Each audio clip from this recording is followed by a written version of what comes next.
ప్రార్థించుకుందాం. దయగల ప్రభువా, కృప కలిగిన మా ఘనమైన తండ్రి, నీ పాదములకు వందనములు, స్తుతి, స్తోత్రం, మహిమా ప్రభావం గంతా నీకే కలుగునుగాక. ఈ సమయంకై ప్రత్యేకంగా నీకు వందనం చెల్లిస్తున్నాము. పరిశుద్ధాత్మ మాతో ఉండండి, మా ద్వారా మాట్లాడండి. వినుచున్న ప్రతి ఒక్కొక్క బిడ్డను దీవించి ఆశీర్వదించమని, ఈ దినాశీర్వాదాలు మాపై కుమ్మరించమని మా ప్రభువును ప్రియరక్షకుడికి యేసుక్రీస్తు దివ్యనామమున మిక్కిలి వినయంతో బ్రతిమాలి వేడుకొంచున్నాము. ఆమెన్. ఈ దినము మనం ధ్యానించే అంశము దేవుడు బలపరుస్తాడు అనే అంశంపై మనం ధ్యానించుకుందాం. ఇది యెహెజ్కేలు గ్రంథము 2వ అధ్యాయము 2వ వచనం నుంచి 5వ వచనం వరకు మనం చదువుకుందాం. 2వ వచనం మొదటి చదువుతాను. నరపుత్రుడా, నీవు చక్కగా నిలువబడము, నేను నీతో మాట్లాడవలెను. ఆయన నాతో ఇట్లనెను, నరపుత్రుడా, నా మీద తిరుగుబాటు చేసిన జనుల యొద్దకు, ఇశ్రాయేలీయుల యొద్దకు నిన్ను పంపుచున్నాను. వారును వారి పితరులను నేటి వరకును నా మీద తిరుగుబాటు చేసిన వారు సిగ్గుమాలిన వారును కఠిన హృదయులనై ఉన్నారు. వారి యొద్దకు నేను నిన్ను పంపుచున్నాను. వారు తిరుగుబాటు చేయువారు గనుక వారు వినినను వినకపోయినను తమ మధ్య ప్రవక్తయున్నాడని వారు తెలుసుకొనున్నట్లు ప్రభువగు యెహోవా ఈలాగు సెలవిచ్చుచున్నాడని నీవు వారికి ప్రకటించవలెను.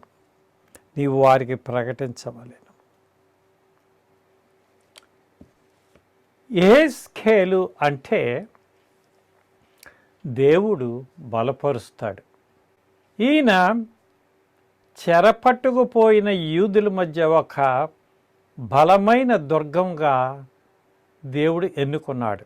అందుచేత దేవుడు ఏమంటున్నాడంటే యెహెజ్కేలుతో, నీ నుదుటిని చెక్కుముకి రాతి కంటే గట్టిగా ఉన్న వజ్రంలాగా చేస్తాను, భయపడకము.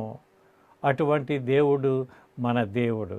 ఎందుకంటే ఇశ్రాయేల్ జనాంగము ఎర్ర సముద్రము దాటినప్పటి నుంచి నేటి వరకు దేవునికి అవిధేయుడు, సణుకొనడం, వ్యతిరేకంగా చేయడం, విగ్రహారాధికులు.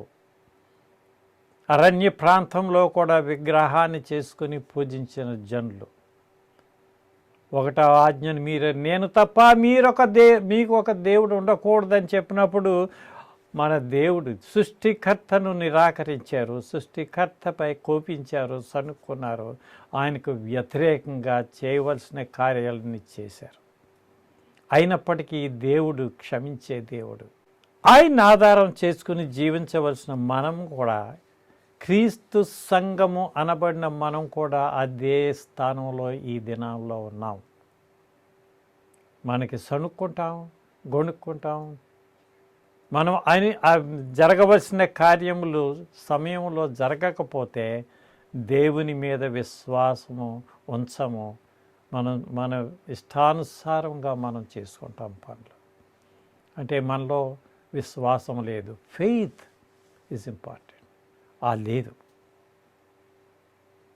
అయితే ఏ విధంగా ప్రభువు యెహెజ్కేలును సిద్ధపరచాడంటే, ప్రవక్త తాను ఎవరికి తన సందేశాన్ని ఇవ్వబోనుకున్నాడో ఆ ప్రజల ఎదుట నిలవాలంటే అతడు బలమైన వాడుగా, దృఢచిత్తము గలవాడుగా, బెదరిపోని వాడుగా తయారు కావాలి. అతన్ని అలాగూ చేయాలంటే ప్రభు ఒక్కడే. అతనికి ఆత్మీయ బలం కావాలి, శరీర బలం కావాలి, ధైర్యము కావాలి, దృఢమైన విశ్వాసము ఆయనలో ఉన్నప్పుడే ఈ కార్యాలన్నీ చేయగలడు. కాబట్టి ప్రభువు అతన్ని సిద్ధపరిచాడు. అయితే వారు కఠిన హృదయులు, వినకుండా దేవుని తృణీకరించిన వారు. ఇశ్రాయేలీలు అన్య దేవతలను అంతస్తులో పెట్టి పూజించుకునేవారు. అయితే దేవుడు ఎంతకాలం మనపై కరుణిస్తాడు? పగపట్టే దేవుడు కాదు, ప్రేమించే దేవుడు. ఆయన సృజించిన బిడ్డలము, ఆయన స్వరూపంలో మనము నిర్మించబడిన వారము. కాబట్టి దేవుడు మనల్ని నిరాకరించలేదు. ఆయన ప్రేమ చూపిస్తూనే ఉన్నాడు. కానీ ఆయన ఇచ్చిన ఉచితమైన ప్రేమను మనం నిరాకరిస్తూ ఉన్నాం. అయితే ఈ ఇశ్రాయేలీలకు, ఈ యూదా సామ్రాజ్యానికి ఒక గుణపాఠం నేర్పాలని ప్రభువు వీరిని శత్రువుల చేతికి అప్పగించడం కొరకై యెహెజ్కేలు ప్రవక్తను తయారు చేశాడు. ముందుగా వార్నింగ్, రాబో దినముల్లో మీకు ఈ విధంగా సంభవించబోతుంది. బబులోను సమస్తంలో ఉన్న నెబుకద్నెజర్ రాజు వచ్చి మిమ్మల్ని చెరబట్టుకుని తీసుకుపోతాడు. దేవుని తట్టు తిరగండి అని ప్రవక్త చెప్పిన మాటలన్నిటిని వ్యర్థపరిచారు. అయితే 605 BCలో ప్రభువు నెబుకద్నెజర్ను ప్రోత్సహించి ఇశ్రాయేలును చెరబట్టి తీసుకొని పోవడానికి తను ఏర్పరచుకున్నాడు. అప్పుడు ఆ మొదటి ఇన్వేషన్లో దానియేలు తన అనుచరులు కూడా ఉన్నారు. 8 సంవత్సరాలు అయిన తర్వాత తిరిగి నెబుకద్నెజర్ మరలా వచ్చాడు. ఎందుకంటే వీరు మారు మనసు పొందలేదు. ఇశ్రాయేలు జనాంగము, యూదా సామ్రాజ్యము మారు మనసు పొందలేని కఠిన హృదయులు. అందుచేత రెండవసారి నెబుకద్నెజర్ వచ్చాడు, వారిని చెరపట్టుకుని పోయాడు, మిగిలిన వారిని. దానిలో యెహెజ్కేలు కూడా ఉన్నాడు. కానీ ఈ ప్రవక్తలను అక్కడ తీసుకెళ్ళడానికి ప్రభువు ఒక చక్కని మార్గం సిద్ధపరిచాడు. ఈ ప్రవక్త నెబుకద్నెజర్ సామ్రాజ్యములో ఉన్నప్పటికీ తనకు మంచి పదవి దొరికింది. తను ఒక కౌన్సిలర్గా, ఏ విధంగా అంటే యూదులు, చెదిరిపోయిన యూదులు ఆయన దగ్గరకు వచ్చి ఆయనతో ప్రస్తావించి ఆయన సలహా తీసుకోవడానికి నిమిత్తము ఆయన అక్కడ తయారు చేశాడు. ఈ యూదులు ప్రవక్తల హెచ్చరికలు నిర్లక్ష్యం చేశారు. వారు అతి మూర్ఖులు, విగ్రహారాధికులు, దేవుని హెచ్చరికను తృణీకరించిన వారు, వారిలో నమ్మకము లేనివారు. అందుచేత దేవుడు వారిని శిక్షించి విరోధి అయిన బబులోను సంస్థకు వారిని అప్పగించాడు. ఇక్కడ యెహెజ్కేలును దేవుడు మరి ఒకసారి ఉపయోగించుకుంటున్నాడు అక్కడ. అయితే 2 గాఢాంధకారమైన 2 దినాలు ఆయన బబులోను సంస్థలో ఉన్నప్పుడు జరిగినాయి. మొదటిది యెరూషలేము పట్టబడింది. యెరూషలేము పట్టబడినప్పుడు ఎంతో బాధపడ్డాడు ప్రవక్త. మారు మనస్సు లేని ఈ ప్రజలు దేవునిచే ఎన్నుకొనబడిన ఈ ఇశ్రాయేలు జనాంగము పట్టబడి శత్రువుల చేతికి అప్పగించబడింది. ఇది యెహెజ్కేలు 24వ అధ్యాయం 2వ వచనంలో వ్రాయబడి ఉంది. రెండవ సంఘటన తన భార్య యొక్క మరణము. అది 24వ అధ్యాయం 15వ వచనం నుంచి 18లో జరిగింది. ఆ భార్య యొక్క మరణము దేనికి పోలుస్తున్నారంటే ఇశ్రాయేలు జనాంగము దీవెనలు కోల్పోయినట్టు. యెహెజ్కేలు తను బోధించినప్పుడు బుద్ధి చెప్పాలని అనేక ప్రయత్నాలు చేశాడు. 70 సంవత్సరాల వరకు మీరు బానిసత్వము, బందీలుగా బబులోను సంస్థలో ఉంటారు అని హెచ్చరించిన వారి నమ్మకం లేకపోయింది. తర్వాత తప్పుడు బోధకులు వచ్చి ఇదంతా అబద్ధము, దేవుడు మిమ్మల్ని త్వరగా ఇక్కడికి తీసుకొస్తాడని బోధించారు. అది జరగని పని. దేవుని కార్యము 70 సంవత్సరాలు అయిన తర్వాత తిరిగి పిలుచుకుంటాడు. ఎందుకంటే మనలో తిరుగుబాటు ఎక్కువగా ఉంది, స్వనీతి ఎక్కువగా ఉంది, స్వలాభం ఎక్కువగా ఉంది, ఒకరినొకరు ప్రేమించి అన్యోన్యతతో జీవించేది తక్కువ. ఈ దినాంశంలో 3 ముఖ్యమైన విషయాలు మీతో చెప్తాను. ఒకటేమిటంటే, దేవునిచే పంపబడిన నిజమైన సేవకుడు యెహెజ్కేలు. ఆయన ఇచ్చిన సందేశము, తిరుగుబాటు చేసే ప్రజలకు ఇచ్చిన సందేశం, అది 3వ వచనం, 2వ అధ్యాయం 3వ వచనంలో వ్రాయబడి ఉంది. నరపుత్రుడా, నా మీద తిరుగుబాటు చేసిన జనుల యొద్దకు, ఇశ్రాయేలీయుల యొద్దకు నిన్ను పంపుచున్నాను. వారును వారి పితరులను నేటి వరకు నా మీద తిరుగుబాటు చేసిన వారు.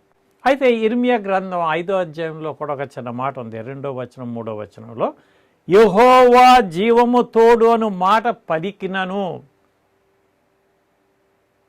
వారికి నమ్మకం లేదు, వారు మోసముతో ప్రమాణం చేస్తున్నారు అని దేవుడు పలికాడు. అయితే వారిని దేవుడు హతం చేస్తూ ఉన్నాడు.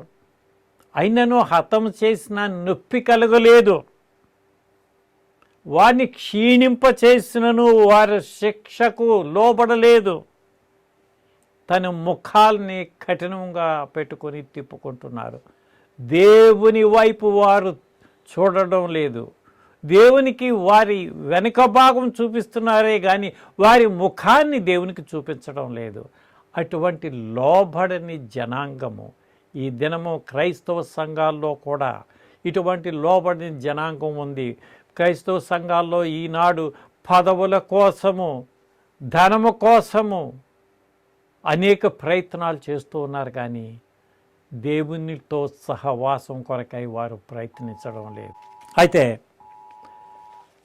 రోమీయుల పత్రిక 3వ అధ్యాయము 11వ వచనం నుంచి 18వ వచనం వరకు మనం చదివినట్టయితే దీంట్లో కొన్ని ముఖ్యమైన విషయాలు ఉన్నాయి.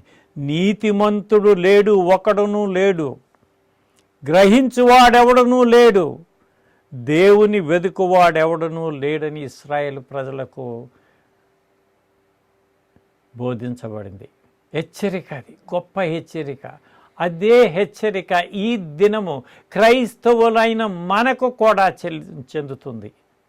ఈ హెచ్చరిక మనకు కూడాను ఈ దినంలో క్రైస్తవ సంఘం ఏ విధంగా వర్ధిల్లుతున్నది అని మనము తలంచిస్తే మనలో కూడా అనేక లోపాలు ఉన్నాయి. ఈ లోపాలని సరిదిద్దుకోవాలి. క్రీస్తు రాకడ సమీపంగా ఉంది. అన్యోన్యత, ప్రేమ, సమాధానంతో ప్రతి క్రైస్తవుడు జీవించవలసిన దినాలు అది మనలో తక్కువగా ఉంది. రెండవ ముఖ్యమైన విషయం ఏమిటంటే, దేవునిచే పంపబడిన నిజమైన సేవకుడు దేవుని తరపున యూదులకు సందేశం ఇచ్చాడు. The faithful preacher is the one who speaks on God's behalf. దేవుని తరపున పోరాడుతున్నాడు. ఎందుకంటే ఈ ప్రవక్తలు దేవునిచే పిలువబడిన వారు. అనేక మంది ఈ దినాల్లో చూస్తే profit so and so, profit so and so అని వారు ఆ టీవీలో వెల్లడి చేస్తూ ఉంటారు. వీరంతా పిలువబడిన వారా? దేవునిచే అభిషేకించబడిన వారా? పాస్టర్లు, బోధకులు అంటే అనుకుంటున్నారు తేలికగా ధనము సంపాదించుకోవచ్చు. అది తప్పుడు అభిప్రాయం. నీవు ప్రసంగం చేసేది డబ్బు కోసం కాదు. ధనాపేక్ష అనేది మన హృదయంలో నుంచి తీసివేయలేదు, మనకు ఉండకూడదు. దేవుడు ఏమంటున్నాడు? నా నీతిని, నా రాజ్యాన్ని వెతుకు, అప్పుడు అన్నీ నీకు ఇవ్వబడును. మొదట మనం చేయాల్సింది seek ye first the kingdom of God and his righteousness, then everything shall be added unto you. ఒక అంతస్తుకు వచ్చేటప్పటికి ఈ దినాల్లో అనేక మంది పాస్టర్లు వారి రాజ్యాన్ని స్థాపించుకుంటారు. ముందు దేవుని రాజ్యాన్ని కాదు. దేవుని రాజ్యానికి స్థలం ఉండదు. అప్పుడు దేవుని రాజ్యాన్ని స్థాపించుకుంటారు, స్వలాభంతో జీవిస్తారు. అది కాదు దేవుడు కోరింది. నిన్ను పేరు పిలిచిన దేవుడు అందరినీ పిలవలేదు. కోటాన కోట్ల మంది మనుషులు ఉన్నప్పటికీ అందరినీ ఎన్నుకోలేదు. నిన్ను మటుకి పేరు పిలిచిన దేవుడు, ఆ దేవుడి మాట ఆలకించాలి, ఆ దేవుణ్ణే స్తుతించాలి. అది ఎజికేల్ బోధించిన బోధ. ఏమంటున్నాడు ఎజికేల్? యూదులు మూర్ఖులు, కఠిన హృదయులు. ప్రభు ఏమని చెప్పాడంటే, యెహోవా ప్రభు ఈలాగు సెలవిచ్చుచున్నాడు అని ప్రతి అంశంలో నీవు ప్రకటించాలి. నీ నోటి మాటలు కాదు, యెహోవా ప్రభు ఈలాగు సెలవిచ్చుచున్నాడు అని ప్రజలకు ఆ మాట చెప్పాలి. వారందరికీ తెలియాలి మీ మధ్య ఒక ప్రవక్త ఉన్నాడని. ఎందుకంటే వారు తిరుగుబడే జనం. కాబట్టి నీవు వారి మాటలకు భయపడవద్దు. అయితే ఎజికేల్ ప్రవక్త మూడు ముఖ్యమైన విషయాలు ప్రజలకు తెలియపరిచి ఒత్తిడి చేశాడు. ఏమిటంటే, మొదటిది, వారు చేసిన పాపములు, వారు చేసిన విగ్రహారాధన బట్టి మీరు చెరగా బబులోను సంస్థకు కొనిపోబడుదురు. 70 సంవత్సరాలు అక్కడ ఉండాలి. తరువాత దేవుడు మిమ్మల్ని పిలుచుకుంటాడు. ఎప్పుడు పిలుచుకుంటాడంటే, మీరు యెహోవా దేవుడే నిజమైన దేవుడని ఎరిగి ఆయన యొద్దకు తిరిగి మళ్ళినప్పుడే తిరిగి మిమ్మల్ని పిలుచుకుంటాడు. అది 70 సంవత్సరాలు. కాబట్టి 70 సంవత్సరాలు మీరు చెరలో ఉండాలి. అనేక మంది అబద్ధ ప్రవక్తలు వచ్చారు. అది 70 సంవత్సరాలు కాదు, అది తప్పు. యెహెజ్కేలు బోధించిన తప్పుడు బోధ, ఇర్మియా బోధించిన బోధలు తప్పుడు బోధ అని కఠిన శిక్ష విధించారు. కానీ ప్రభు వారికి 70 సంవత్సరాలు గడువిచ్చాడు. ఈ 70 సంవత్సరాలు అయిన తర్వాత నీవు యెహోవాయే దేవుడని అంగీకరించాలి. అంగీకరించినప్పుడు తిరిగి యెరూషలేముకు నీవు తేవబడతావు. మొదట ఏ దశలో ఉన్నావో చివరి దశలో కూడా నీవు అదే విధంగా యెహోవాను స్తుతించుటకు దేవుడు వారిని బలపరచగలడు. చివరిగా, దేవునిచే పంపబడిన నిజమైన సేవకుడు శ్రమలు, ఆటంకాలు, నిరుత్సాహము, అధైర్యము ఇవన్నీ అనుభవించాలి. పువ్వులపై నడవడం కాదు, అది ఎప్పటికీ జరగదు. అనేక బాధలు అనుభవించాలి.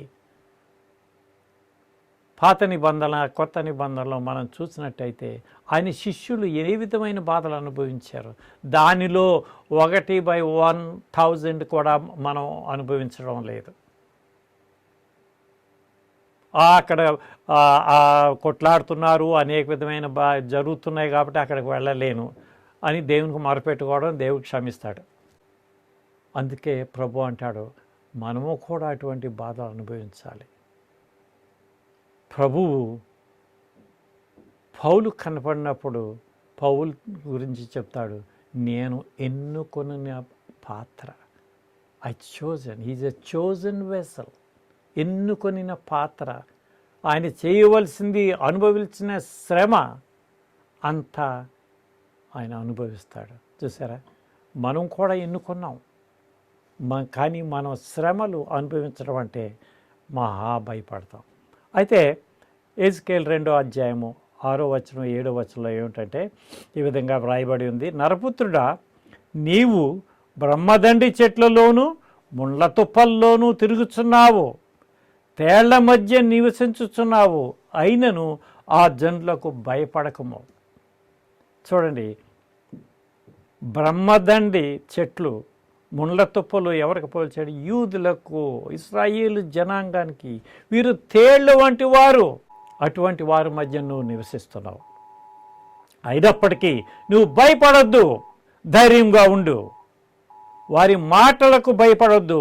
వారు తిరుగుబాటు చేయు జనాంగము భయపడొద్దు. వారు వినరు. వినినను వినకపోయినను నేను సెలవిచ్చిన మాటను నీవు వారికి తెలియచేయి అని ప్రభువు యెహెజ్కేలును ప్రోత్సహించి పంపించాడు. ఈ దినము దేవుడు మనల్ని కూడా అదే విధంగా ప్రోత్సహిస్తూ ఉన్నాడు. ఆయన ప్రోత్సాహాన్ని మనము నిర్లక్ష్యం చేస్తూ ఉన్నాము. ఆయన ఇచ్చిన వాగ్దానాన్ని మనం నెరవేర్చడానికి వెనుకబడుతూ ఉన్నాము. దేవుడు మనల్ని హెచ్చించాడు. ఆయన హెచ్చించే కొలది మనకు వెనుక వెళ్ళిపోతూ ఉన్నాము. దేవుడు అంటున్నాడు, నిన్ను విడువను, ఎడబాయను, నిబ్బరం కలిగి ధైర్యముగా ఉండుము అని మనల్ని హెచ్చరించిన దేవుడు, అభయం ఇచ్చిన దేవుడు. అటువంటి దేవుడు ఈ ప్రపంచంలో ఎక్కడైనా ఉన్నాడా? దేవుడు అంటున్నాడు, మనకు కష్టం వచ్చినప్పుడు కన్నీటితో ఆయనను ప్రార్థించాలి.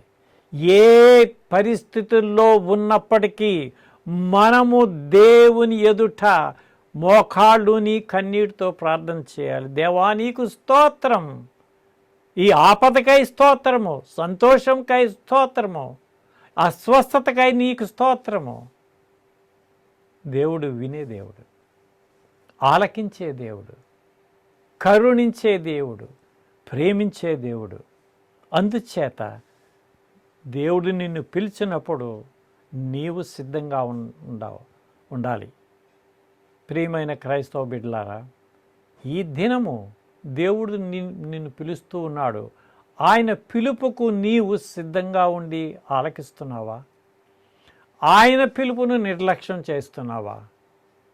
నిన్ను నీవే పరీక్షించుకో.